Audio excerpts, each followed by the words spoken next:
तुम्हाला माहिती आहे का, मानवाच्या DNA मध्ये साठवलेली माहिती गुगलपेक्षाही जास्त आहे. ही माहिती समजून घेण्यासाठी वापरली जाते बायो इन्फॉर्मॅटिक्स. बायोलॉजी आणि कॉम्प्युटर सायन्सचं एक अद्भुत कॉम्बिनेशन. चला समजून घेऊया विज्ञानाचं हे अद्भुत परंतु शक्तिशाली अंग. नमस्कार, मी पूनम आणि तुमचं स्वागत आहे पूनम्स लाईफ सायन्स अकॅडमीमध्ये. आज आपण अशा विषयाची ओळख करून घेणार आहोत जो विज्ञान, संगणक आणि भविष्य यांचं त्रिकूट आहे, बायो इन्फॉर्मॅटिक्स. बायो इन्फॉर्मॅटिक्स हा शब्द बायोलॉजी आणि इन्फॉर्मॅटिक्स याचा संयोग आहे. यात बायोलॉजिकल माहिती म्हणजे DNA, RNA, प्रोटीन सिक्वेन्सेस याचा संगणकाच्या साहाय्याने अभ्यास केला जातो. कल्पना करा की मानवाच्या शरीरातल्या प्रत्येक पेशीत DNA आहे आणि त्या DNA मध्ये 3 अब्जपेक्षाही जास्त अक्षरं म्हणजेच बेस पेअर आहेत. ही माहिती वाचणं, विश्लेषण करणं आणि त्यातून कन्क्लुजन काढणं हे आपल्याला साध्या डोळ्यांनी नाही करता येत. इथेच बायो इन्फॉर्मॅटिक्स कामी येतो. बायो इन्फॉर्मॅटिक्सचा खरा प्रभाव दिसला तो ह्युमन जिनोम प्रोजेक्टच्या काळात, म्हणजेच 1990 ते 2003 दरम्यान. या प्रकल्पात वैज्ञानिकांनी माणसाचा पूर्ण DNAचा नकाशा म्हणजेच सिक्वेन्स तयार केला. हा डेटा इतका मोठा होता की त्याचा सांभाळ आणि विश्लेषण हे साध्या बायोलॉजिस्टसाठी अशक्य होतं. त्यामुळे कॉम्प्युटेशनल बायोलॉजीचा जन्म झाला, ज्याला आज आपण बायो इन्फॉर्मॅटिक्स म्हणतो. हा विषय इतका महत्वाचा झाला आहे की आज प्रत्येक आधुनिक बायो प्रोजेक्टमध्ये बायो इन्फॉर्मॅटिक्स ही अनिवार्य गोष्ट झाली आहे. बायो इन्फॉर्मॅटिक्स म्हणजे फक्त एक सॉफ्टवेअर वापरणं नाही, यामध्ये अनेक घटक असतात. पहिला घटक आहे तो म्हणजे DNA आणि RNA सिक्वेन्सिंग ॲनालिसिस. जर तुम्हाला एखाद्या पेशंटचा DNA वाचायचा असेल तर त्या सिक्वेन्समधून काही विशेष गडबडी म्हणजे ज्याला आपण म्युटेशन म्हणतो हे ओळखणे आवश्यक असते. सेकंड आहे प्रोटीन मोल्डिंग. प्रोटीन कसा वागतो, कोणत्या ठिकाणी बाइंड होतो हे समजावून घेणं म्हणजेच प्रोटीन स्ट्रक्चरचा अभ्यास केला जातो, जो औषध डिझाईनसाठी फार महत्वाचा आहे. थर्ड आहे gene expression studies. Micro array किंवा RNA सिक्वेन्स वापरून हे समजतं की एखाद्या पेशीमध्ये कोणते जीन सक्रिय आहेत. फोर्थ आहे फायलोजेनेटिक म्हणजेच इव्होल्युशनरी स्टडीज. वेगवेगळ्या स्पीसीज मधील DNA सिक्वेन्सेस तुलना करून त्यांच्या इव्होल्युशनची कथा सांगता येते. हे सगळं करण्यासाठी कोडिंग येणं आवश्यक असतं, विशेषतः पायथॉन, R, पर्ल यासारख्या भाषा येणं आवश्यक आहे. बायो इन्फॉर्मॅटिक्समध्ये टूल्स आणि डाटाबेस ही तेवढेच महत्वाचे आहेत, कारण हे टूल्स म्हणजेच बायो इन्फॉर्मॅटिक्सचं हृदय आहेत. यामध्ये फर्स्ट टूल आहे ते म्हणजे ब्लास्ट. ब्लास्ट म्हणजे basic local alignment search tool. जर तुमच्याकडे एक DNA किंवा प्रोटीन सिक्वेन्स आहे तर ब्लास्ट त्याची तुलना संपूर्ण डाटाबेस मधल्या सिक्वेन्सेस सोबत करतो. त्यामुळे तुमचा सिक्वेन्स कुठल्या ऑर्गॅनिझम मध्ये आहे हे समजू शकतं. सेकंड टूल आहे CLUSTAR-W किंवा म्युस्ले. हे टूल अनेक सिक्वेन्सेस अलाइन करून सिमिलॅरिटीज दाखवतात. It is useful for the evolutionary studies. Third आहे युनिप्रॉट किंवा स्विसप्रॉट.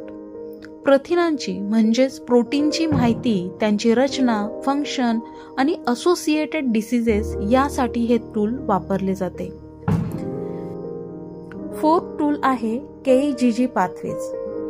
शरीरातल्या मोलेक्युलर पाथवेज म्हणजे रासायनिक प्रक्रिया कशा सुरू होतात याचे सुसंगत नकाशे म्हणजेच मॅप बनवण्यासाठी याचा वापर केला जातो.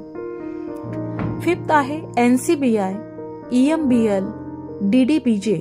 हे जगातले सर्वात मोठे पब्लिक डाटाबेसेस आहेत जे ओपन आणि मोफत आहेत. अभ्यास करताना विद्यार्थ्यांनी या टूल्सचा सराव जरूर करावा, कारण प्रोजेक्ट, थेसिस आणि करिअर यामध्ये याचा उपयोग प्रभावीपणे होतोच. बायोइन्फॉर्मॅटिक्सचे काही उपयोग आपण पाहणार आहोत. पहिला उपयोग आहे तो म्हणजे पर्सनलाइज मेडिसिन या फील्डमध्ये. प्रत्येक व्यक्तीचा DNA वेगळा असतो, त्यामुळे एकच औषध सर्वांवर एकसारखं काम करतंयच असे होत नाही. बायोइन्फॉर्मॅटिक्स वापरून डॉक्टर योग्य औषध, योग्य डोस आणि योग्य वेळ ठरवू शकतात. सेकंड आहे ड्रग डेव्हलपमेंट. औषध संशोधनात मोलेक्युलर डॉकिंग वापरून प्रोटीन आणि औषध यांचं बाइंड कसं होतं हे बघितलं जातं. त्यामुळे टाइम आणि कॉस्ट हे दोन्हीही कमी होतात. थर्ड ऍप्लिकेशन आहे ते म्हणजे ऍग्रिकल्चर सेक्टरमध्ये. Pest resistant, drought tolerant crop design करणे, तसेच GMO म्हणजे जेनेटिकली मॉडिफाईड ऑर्गॅनिझम किंवा प्लांट तयार करण्यासाठी याचा उपयोग होतो. फोर्थ ऍप्लिकेशन आहे ते म्हणजे व्हॅक्सिन डिझाईन. कोविड सारख्या रोगामध्ये mRNA व्हॅक्सिन डिझाईन करताना जिनोम सिक्वेन्सवर आधारित कॉम्प्युटेशनल अनालिसिस केलं जातं. फिफ्थ आहे एन्व्हायरमेंटल स्टडीज मध्ये. जिथे बॅक्टेरिया दिसत नाहीत तिथे सुद्धा आपण याचा DNA शोधून इकोसिस्टीमचं विश्लेषण करू शकतो. हे सर्व माहिती घेतल्यानंतर आपण बायोइन्फॉर्मॅटिक्स मध्ये करिअर कसे करायचे हे आपण पाहणार आहोत. त्यासाठी अनेक कोर्सेस आहेत, जसे की BSc किंवा MSc in bioinformatics, computational biology, PG diploma in bioinformatics. तसेच ऑनलाईन कोर्सेसमध्ये कॉर्सेरा, NPTEL, EDX, Udemy हे कोर्सेस आपण करू शकतो.